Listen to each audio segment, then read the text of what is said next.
जी, अस्सलाम वालेकुम। Last lecture में हमने एलिजिबल पर्सन के कॉन्सेप्ट के ऊपर डिस्कशन की थी, जिसमें दो एक क्राइटेरिया है। सबसे पहला क्राइटेरिया क्या है कि जो एलिजिबल पर्सन होता है उसका जो भी ट्रांजेक्शन अगर वो करना चाह रहा है, फॉर एग्जांपल अभी दिसंबर का महीना है, दिसंबर 24 अभी चल रहा है, और कोई अगर एक इंडिविजुअल है वो एसेट परचेज करना चाह रहा है, फॉर एग्जांपल प्रॉपर्टी है या कार परचेज करना चाह रहा है, तो उसका दो कंडीशन मीट होनी चाहिए।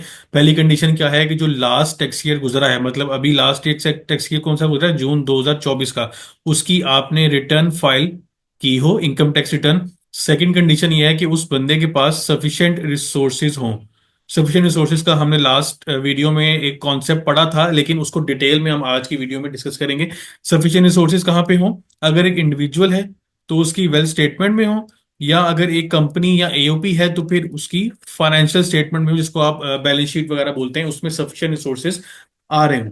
अब आज की वीडियो में हम इस टॉपिक पर डिस्कशन करेंगे कि सफिशिएंट रिसोर्सेज क्या होते हैं, और इसमें जो लॉ में जो नई डेफिनेशन बताई गई है, जिसको भी बिल के तौर पर प्रेजेंट किया हुआ है, भी अप्रूव नहीं हुआ, उसमें क्या चेंजेस इंट्रोड्यूस करवाए जा रहे हैं। तो स्टार्ट करते हैं जी वीडियो को। सफिशिएंट रिसोर्सेज की डेफिनेशन यहाँ पे मेंशन्ड है कि shall mean 130% of the cash and cash equivalent assets. अगर आप इसकी बात करेंगे 130% का मतलब क्या है, कि फॉर एग्जांपल आपकी अगर इंडिविजुअल के तौर पर मैं बात करूं, तो वह स्टेटमेंट में आपके पास कैश आ रहा होता है, बैंक का बैलेंस आ रहा होता है, उसके अलावा आपके पास प्रॉपर्टी की डिटेल है, कार है, और अदर एसेट्स आपके पास आ रहे होते हैं। अब यहाँ पे 1 मिलियन यहाँ पे है, 2 मिलियन बैंक में पड़ा हुआ है, आपके पास 5 मिलियन की प्रॉपर्टी है, और 2 मिलियन की कार है, अदर एसेट्स में आपके पास 0.5 मिलियन पड़ा हुआ है। तो यहाँ पे अगर हम टोटल करें तो इसका टोटल बन जाता है 10.5 मिलियन। 10.5 मिलियन के टोटल एसेट्स हैं। यहाँ पे वो कह रहा है कि आपका 130% of the cash and cash equivalent assets. अब यहाँ पे अभी जो लॉ प्रेजेंट हुआ है, अभी बिल जो प्रेजेंट हुआ, उसमें इस टर्म की डेफिनेशन नहीं बताएगी कि कैश एंड कैश इक्विवेलेंट में क्या शामिल होगा। लेकिन अगर हम एक जनरल अंडरस्टैंडिंग देखें तो cash and cash equivalent assets के अंदर आपकी कैश और बैंक का जो बैलेंस है वो शामिल होता है। इसका टोटल अगर आप करें तो ये निकलता है आपका 3 मिलियन।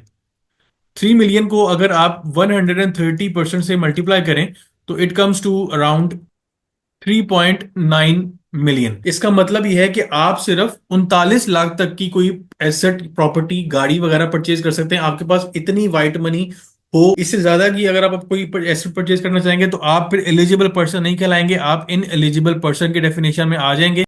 अगर हम सफिशिएंट रिसोर्सेज को एक दूसरी टर्म में देखें तो ये एक वाइट मनी का कॉन्सेप्ट यहाँ पे एफबीआर ने अनाउंस करवाया है, कि जितने रिसोर्सेज आपने डिक्लेयर किए हुए हैं, जो आपकी वाइट मनी है, वो आपका है कैश और कैश बैलेंस का, जो आपका इक्विवेलेंट एसेट है उसका 130%, जो कि हमारे एग्जाम्पल में निकल रहा है तकरीबन 3.9 मिलियन, 39 लाख। अगर आपके पास 3 मिलियन तक का कैश कैश इक्विवेलेंट एसेट पड़ा हुआ है तो आप 39 लाख तक का एसेट परचेज कर सकते हो। इससे ज्यादा की वैल्यू आप परचेज नहीं कर सकते, क्योंकि वो एज पर लॉ आपको अलाउ नहीं कर रहा। अब इसमें काफी ज्यादा इश्यूज किस तरह है कि अब ये जो आपका क्लोजिंग बैलेंस होता है जून के ऊपर आप दिखाते हैं, वो किसी एक दिन का बैलेंस होता है। लास्ट डे के ऊपर आपके पास जो बैंक में या आपके पास कैश फॉर्म में पैसे पड़ेंगे वो अवेलेबल है। अब यहाँ पे अगर कोई बंदा दिसंबर 24 में चीज परचेज करना चाह रहा है, तो इसमें जुलाई से लेके दिसंबर तक तकरीबन 6 माह का पीरियड है। इस 6 माह में हो सकता है उस बंदे के पास कोई उसने कमेटी डाली हो, या उसने कोई लोन वगैरह बैंक से ले लिया, या उसका वैसी इनकम में इजाफा हो गया, तो उसके पास इतने रिसोर्सेज अवेलेबल हैं, तो ये ट्रांजेक्शन करना चाह रहा है। लेकिन अब नए लॉ के मुताबिक आप अपने ट्रांजैक्शन नहीं कर सकेंगे, क्योंकि आपके पास इतने रिसोर्सेज नहीं है और आप इन एलिजिबल पर्सन की डेफिनेशन में फॉल कर रहे हैं।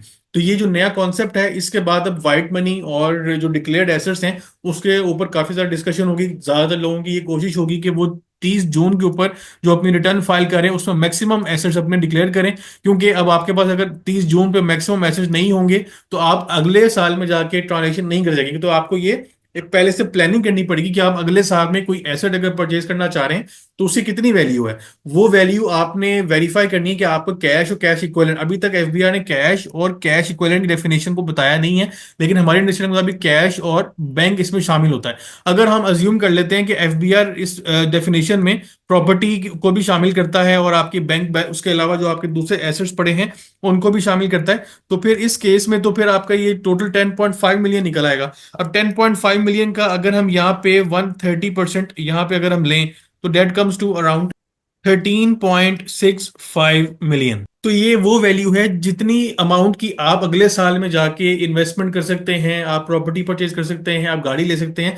लेकिन इट ऑल डिपेंड्स कि कैश और कैश इक्विवेलेंट की डेफिनेशन में क्या शामिल होता है, क्योंकि लॉ के अंदर अभी तक एफबीआर ने इस टर्म को एक्सप्लेन नहीं किया। यही लिखा है कि जब ये बिल पास होगा उसके बाद एफबीआर इसको बताएगा कि इसमें क्या क्या चीजें शामिल हैं। तो अगर सिर्फ हम इस पॉइंट तक करें 3 मिलियन तक, तो फिर उसके ऊपर तो काफी लिमिटेड रिसोर्सेज हो जाएंगे, उसमें फिर काफी एक मसले आएंगे कि लोग अपनी इन्वेस्टमेंट नहीं कर सकेंगे, गाड़ी नहीं ले सकेंगे। लेकिन अगर हम यहाँ पे देखें टोटल एसेट्स की बात करें और उसके 130% लें, तो फिर यहाँ पे कुछ अमाउंट आपकी शायद कवर हो जाएगी, इतना मसला नहीं होगा। क्योंकि ये वाली अमाउंट टोटल एसेट्स का 130% अगर बढ़ा के अगर वो इन्वेस्टमेंट करना चाह रहा है कोई बंदा, तो इतने रिसोर्सेज में उसकी कोई ना कोई इन्वेस्टमेंट आगे कवर हो सकती है।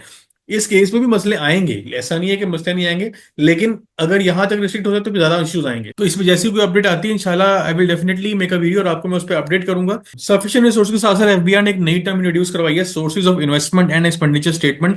इसमें एफबीआर ये बोल रहा है कि आपने वेब पोर्टल के ऊपर जाके एक स्टेटमेंट जो है वो फाइल करनी, इसमें आपके sources of funds for making such in transaction आप वहां पर डिक्लेयर करेंगे कि आपके पास जो सोर्सेज हैं, ये ट्रांजेक्शन जो आप एग्जीक्यूट करने जा रहे हैं, गाड़ी लेने जा रहे हैं, घर लेने जा रहे हैं, उसका क्या सोर्स है, वो आपने एसेट जो परचेज किए वो आपने कहाँ से परचेज किए, उसकी प्रॉपर आपको डिक्लेरेशन एक देनी पड़ेगी। इसमें आपको ये बताना पड़ेगा कि आपके पास जो फंड्स हैं उसका सोर्स क्या है, उसमें आपने जो इन्वेस्टमेंट करने जा रहे हैं या आप प्रॉपर्टी परचेज करने जा रहे हैं, गाड़ी लेने जा रहे हैं, कुछ भी आप इन्वेस्टमेंट करने जा रहे हैं, तो उसके लिए आपके पास जो इन पैसे आए हैं उसका सोर्स क्या था। अब उसके लिए एफबीआर एक नया स्टेटमेंट जो है पोर्टल के ऊपर इंट्रोड्यूस करवाएगा, जिसका यहाँ पे बता भी दिया है, और सफिशिएंट रिसोर्सेज आपके पास स्टेटमेंट में आ रहे होंगे, और उसके साथ साथ आप एक लेटर का स्टेटमेंट भी फाइल कर रहे होंगे। इसके बाद आप एलिजिबल पर्सन की डेफिनेशन को मीट करेंगे और आप ट्रांजेक्शन कर सकेंगे। इंशाल्लाह नेक्स्ट वीडियो में नए टॉपिक के ऊपर डिस्कशन होगी। अपने ख्याल रखिएगा। अल्लाह हाफिज़।